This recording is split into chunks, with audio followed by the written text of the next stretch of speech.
And I'm like, didn't you see me pointing this weapon at you? Don't you know I could have shot you? And the man looks at me, and he's speaking broken English. His English is very broken. He looks at me with a smile on his face, and he points his finger to the sky like this, and he says, I only fear Allah. Allah, Allah, Allah, Allah. Growing up, I grew up in a black household, we used to go to church every Sunday. Started the Missionary Baptist Church, the church where, they got a hoot and holler for God and singing kinds of songs and people speaking in tongues. It was always a good time at church. We'd be there all day on a Sunday, but it was a good time.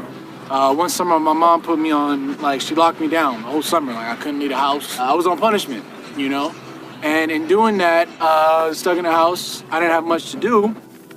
So what I would do was I would watch all her old video cassettes. This is back when they had the VHS, the VCR player, you had to press rewind, all that old stuff. Anyways, I came across this movie, it's called Malcolm X. And I heard about Malcolm X, but in school, in public school especially, they don't teach you a lot about Malcolm. You hear a lot about Martin Luther King, all these other people, the more pacifist, activists and things like this.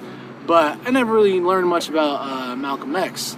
So I remember looking at this video because I'm like, man, this is a lot of videos. It's 2 videos, man, it's a long movie. So anyways, I pop it in or whatever, and I watched it all the way through. I think it's about 2.5 hours maybe all the way through. And I remember at the end of that video, I was a little bit left in shock, because the whole concept behind Malcolm is that Malcolm, he was never really a Christian, but, he did all of his work in the name of Allah, you know what I mean? And he did his work in the name of helping people, benefiting them. And at the end of the day, he was a Muslim, But the problem was that, for me, was that as a Christian, I had learned that if you didn't accept Jesus into your life as your Lord and personal Savior, you was going to hell. Well, I looked at Malcolm and I said, well, Malcolm believed in God. He believed in all these different, he believed in God. But he's going to go to hell because he didn't believe in Jesus the way I believe in Jesus? And to me at the time, that didn't make sense. You know what I mean? I didn't want to go to college. I knew I didn't want to go to college, but I knew I had to do something. I knew I had to get out of here. I knew I had to get out the city. So I ended up joining the Army. I joined the Army in 2008. Yeah, about 2 weeks after I graduated, I was in the Army. 2 weeks after I graduated from high school, I was in the Army. And the military was a very interesting experience because in the military, you're not paid to think for yourself. They do all the thinking for you. They tell you when and where to go. They tell you to do this. They tell you to do that. Everything is already planned out for you. One day, I'm guarding this gate. I'm armed up with my weapon, guarding this gate. And this truck approaches. And the truck approaches, and it gets closer to the gate. And I'm telling the truck to stop. I'm saying stop, stop, stop, stop, telling the truck to stop. The truck stops, the driver gets out, and he starts walking towards the gate.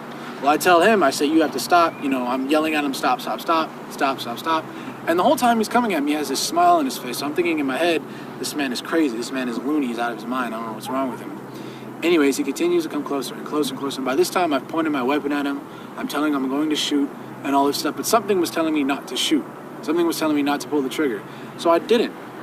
And what happens is that he approaches me, and from his underarm, he produces his paperwork telling him that it was okay for him to get in the gate. Well, in the conversation I'm having with him, I'm telling him, you can't come into the gate. You're not welcome in the gate. And I'm like, didn't you see me pointing this weapon at you? Don't you know I could have shot you? And the man looks at me, and he's speaking broken English. His English is very broken. He looks at me with a smile on his face, and he points his finger to the sky like this, and he says, I only fear Allah.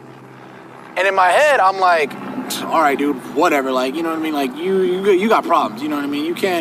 You out here defying guns and stuff. No, you're tripping out. Whatever, right? So what happens is that I come back out to California about October of 2011, and then I took my Shahada at Farouk because I knew a guy that actually was going there at the time that I had met through some other friends that was going there at the time, and he invited me to come through and take my Shahada. And, one thing that I would say to everybody that's watching this or, to anybody that's interested in Islam is do not hesitate to go out and do the research and visit a masjid. You know what? I'm not going to lie to you. Yes, it may be a little strange at first. Obviously, it's going to be strange. You're doing something new. You're looking into something that might potentially change your life. And it's a bit overwhelming at first. And sometimes the thing is that sometimes when we discover the truth, we try to run away from it because we don't want to believe it. But the problem is that the truth, you can't run away from the truth forever. It's always going to be in the back of your mind. And sometimes when people discover Islam, they look at it and they say, no, this can't be true. They think they know it's true, but they back away from it because they're scared of the truth, you know? And in that sense, you have to understand is that, yes, the truth is a little bit scary sometimes, but it's still the truth, you know? And in doing that, don't be afraid to go and visit a masjid. Don't be afraid to talk to the Muslims that are around you. Do not believe what the media is telling you. That's rule number one. Don't believe what the media is telling you. Don't let anybody tell you that ISIS, the Taliban, represents Islam. Because if that's the case, then the KKK represents Christianity. And everybody knows that's not true. So don't let anybody tell you what Islam is until you go out and you do it for yourself. Research it for yourself.